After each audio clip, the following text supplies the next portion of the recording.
This is Property Influencers, where we talk to some of the leading figures in the retail real estate market.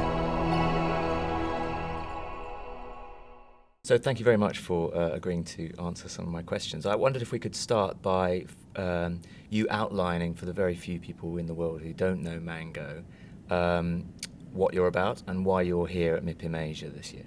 Okay. So first, thank you for the invitation to share with you our dreams. So basically, Mango is a fully owned family company. We are a Spanish retailer. Some of the people will tell we are the second, but I would say we're one of the biggest retailers. We have now 2,500 stores in more or less... Across the planet? Across the planet, yep. In 105 countries. Yeah.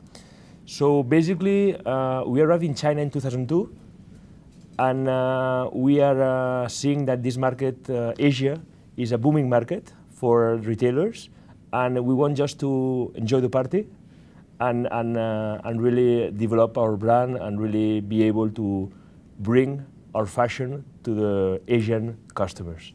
Is it just China you're interested in at this stage? No, not really. I mean, China, we want really to become one of the biggest markets inside our portfolio, but of course, we have Korea, Japan, India, Singapore, Malaysia, Indonesia. You're in those countries currently? We already are there with very good partners, and our idea is to really growing there crazily.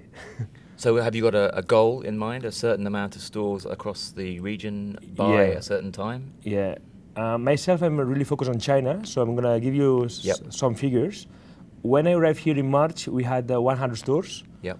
By December this year, we are going to have 200 stores. Wow. In 3 years' time, hopefully, we'll have 700 stores.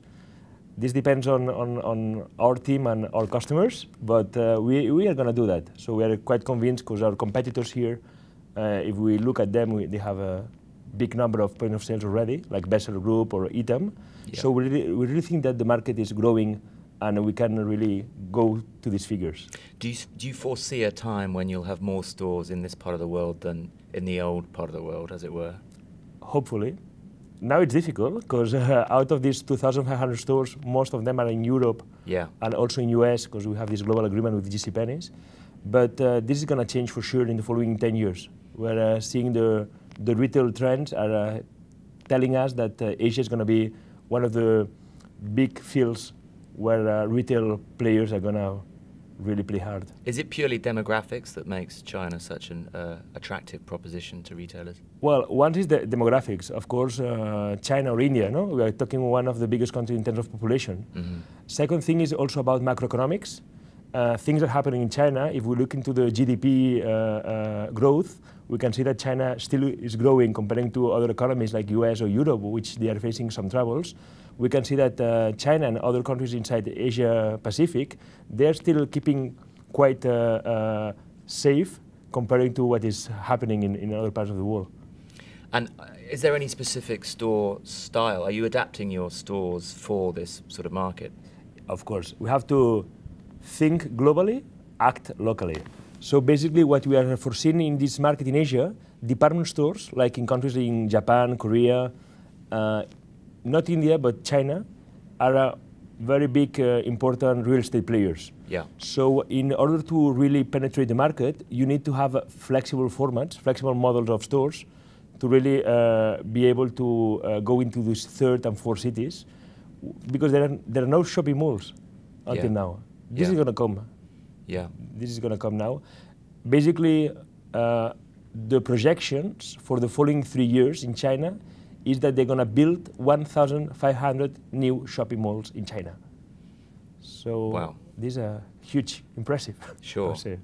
And what about the global economic picture and how that's affecting your principles and development plans? Well, basically, nobody knows what's going to happen. No? If not, I will be in Brussels or in Washington trying to solve the economy. But what is happening is, of course, Asia is still growing.